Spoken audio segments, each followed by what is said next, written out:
This is Sherman Crancer, president of the Crancer Group. So, John, help us understand how this has changed the way that you think about selling and differentiation when compared to, working in other technology environments or other industries.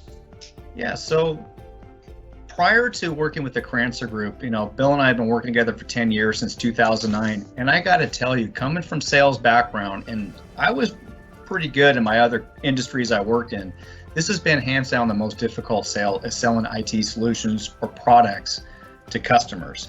And with the Crancer Group, what it's done is allowed us to create these events in this prospecting, and it's made it more, I want to say, easier for me because I'm able to now package it. So every month we have our CIE experience. I know within 15 days after that is when I got to do my appointments from the attendees that attended that. In between those 15 days, I prospect for our next month's experience.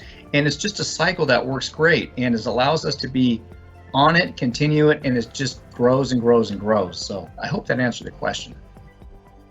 Hey, thank you so much for watching this and checking this out. Email us at the contact information above, and we look forward to talking with you. Have a great day. Bye-bye.